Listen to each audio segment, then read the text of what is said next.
now see the new Interior Ministry, finished in 2015.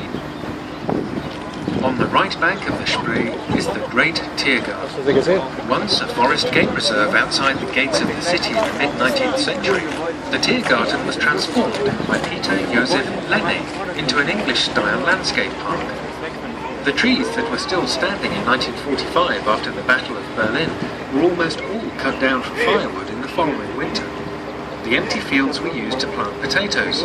With the help of donations from West German cities, since 1949 the park has been reforested and is now once again the beautiful green heart of the city. If you look behind us now, through the trees you can see the top of the Victory Column. It was built in 1873 by Heinrich Strack, and it originally stood in front of the Reichstag. The column was a symbol commemorating the defeat of the French in the Franco-Prussian War of 1870-1871. In 1938 it was moved to its current location and turned towards the west, an affront to Germany's western neighbours, especially the French. The Berliners gave Goddess Victoria on the top of the column the nickname the Golden Elsa. Rechts befindet sich das Ostberlin.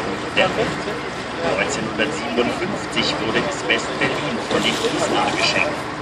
Die markante Dachkonstruktion des amerikanischen Architekten Hugh Stubbins symbolisiert, dass hier der Freiheit der geistigen Arbeit keine Schranken gesetzt sind.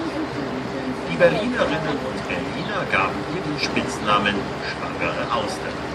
Bisher waren wir nur in West-Berlin. Bald werden wir zum ersten Mal auf unserer Tour eine frühere Staatsgrenze passieren. Im Regierungsviertel, in das wir nun einfahren, gibt es zahlreiche Referenzen, Aufteilung und Vereinigung. On the right, you can now see the House of World Cultures. It was donated to West Berlin in 1957 by the USA. The distinctive roof was designed by the American architect Hugh Stubbins to symbolize that, in this space, the freedom of intellectual work knows no bounds. The Berliners gave the building a couple of amusing nicknames: the Pregnant Oyster and Jimmy Carter's Smile. We have previously only seen West Berlin, but now, for the first time on the tour, we will be passing through the former border crossing. In the government quarter where we now find ourselves, there are numerous references to this sad episode in the city's history. Das Bundeskanzleramt auf der rechten Seite, entworfen von Axel Schultes, ist das größte Gebäude des Regierungsviertels. Aus der Vogelperspektive bildet es mit dem Kanzlerpark, dem Paul-Löbe-Haus und dem Marie-Elisabeth-Lüders-Haus das Band des Bundes. Dieses 1,5 Kilometer lange und 102 Meter breite Band verbindet wie eine Spange Westen und Osten. Wir durchfahren die 1891 erbaute Moltke-Brücke, die zu den wenigen Spreebrücken gehört, die ihre ursprüngliche Erscheinung nach den Zerstörungen des Zweiten Weltkrieges zurückerhalten haben.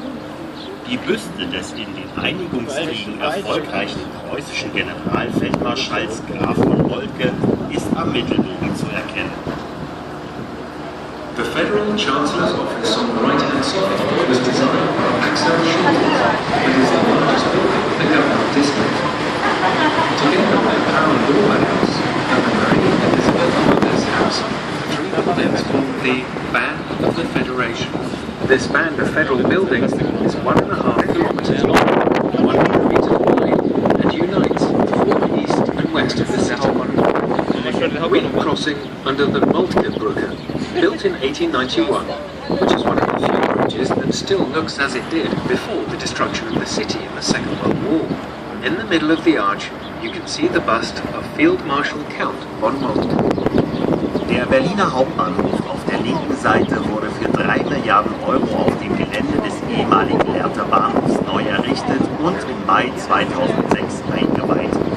Er fällt durch seine 180 Meter lange filigrane Glas-Stahl-Konstruktion auf, die von 2 transparenten Bürogebäuden eingerahmt wird. Diese wiederum kreuzt ein 321 Meter langes Ost-West-Pflaster, das allerdings vom Architekten Meinhard von Erkam länger geplant war. Ursprünglich sollte es den gesamten Bahnsteig überdecken. Genau an der Einfahrt zum Humboldt-Hafen überqueren wir die frühere Grenze zwischen West- und Ost-Berlin. Wenn Sie nach links schauen, sehen Sie kurz den Hamburger Bahnhof, das Museum für zeitgenössische Kunst. Besonders nachts Domani non la tengo. Neonbeleuchtung auf. Etwas weiter vorn links, hinter der Stadtbahntrasse, sehen Sie die Gebäude der Universitätsklinik Charité. Das erste Gebäude wurde dort bereits im Jahre 1710 als Pesthaus vor den Stadtmauern errichtet. Der grüne Neubau auf der linken Seite ist das Bundesministerium für Bildung und Forschung. Die Farbe ist hierbei Programm. Wie bei allen Regierungsbauten wurden hohe Standards an ökologisches Bauen und Energieeffizienz angelegt. In May of 2006, the new central train station was completed at a cost of €3 billion on the site of the former Lehrte city station. The 180-metre-long glass steel construction is framed by two office buildings and intersected in the middle by a 321-metre-long east-west glass roof, designed by the architect Meinhard von Gerke, with ample room for shops and restaurants. Directly at the entrance to the Humboldt harbour on our left is the border between the former East and West Berlin. If you look to your left, you can see the Hamburger Bahnhof. Originally, this was indeed a train station connecting Hamburg and Berlin, but it is now one of the most famous modern art museums in the capital. At night, it is especially easy to see due to the neon lighting. Further to the left, just behind the subway line, is the Charité Hospital compound. The first buildings went up just outside the city walls in 1710, originally as a quarantine station against the plague. The modern green building on the left-hand side is the Federal Ministry of Education and Research. The colour was deliberately chosen to remind people that all new government buildings are held to high standards of energy efficiency and sustainable construction practices. In wenigen Augenblicken passieren wir die Kronprinzenbrücke. Dieser Brückenneubau stammt von dem spanischen Architekten Santiago Palatar. Hier am linken Ufer fand es vor der Mauer. Links hinter der Brücke ist das Gebäude der Bundespressekonferenz, ein Journalistenverband. In just a moment, we will be passing under the Crown Prince's Bridge. It was rebuilt after the fall of the wall by the Spanish architect Santiago Palatar. Here on the left-hand side was Berlin. On the left, just after the bridge, is the office of the Federal Press, Association of Journalists.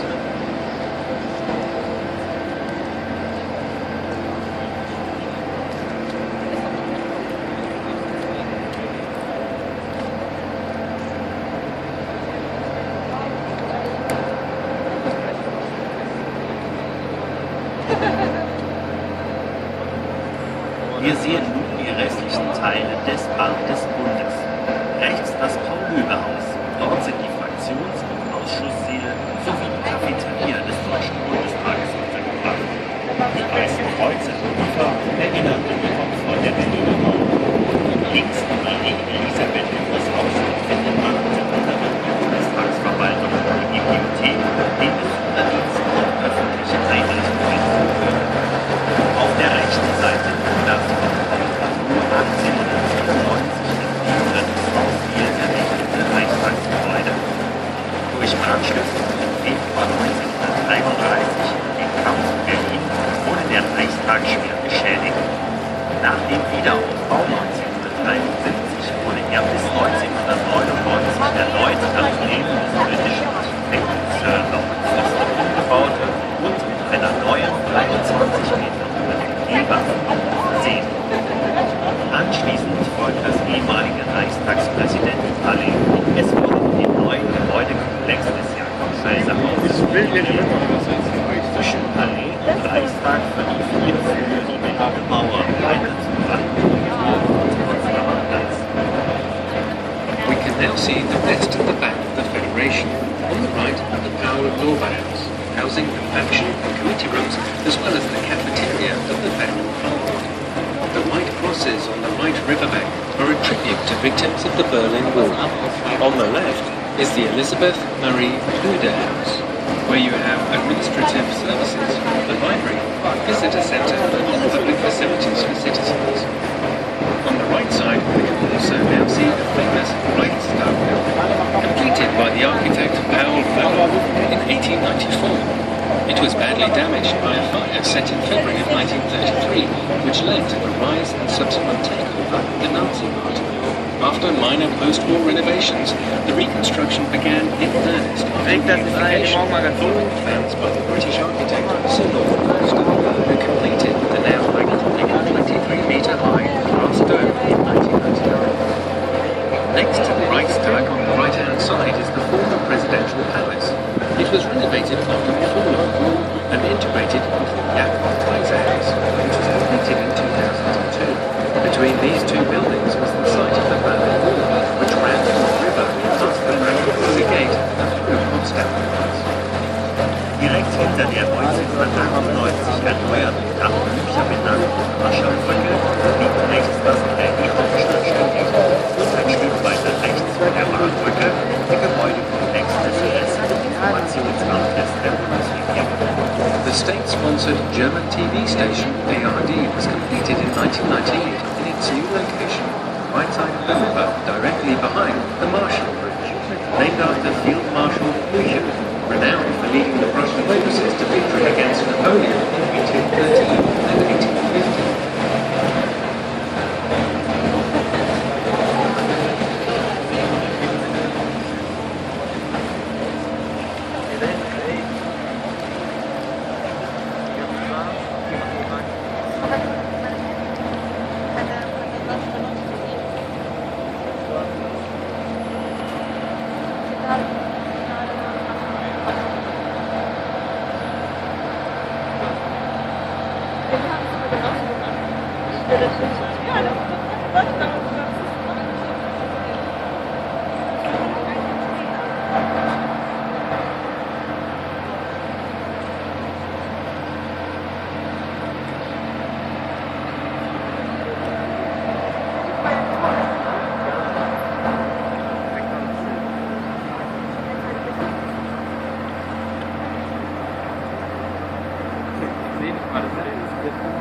In wenigen Augenblicken erreichen wir unsere Anlegestelle Friedrichstraße.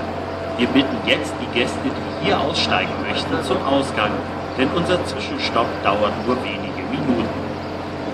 Der Bahnhof Friedrichstraße ist einer der ältesten Bahnhöfe Berlins. Er war einer von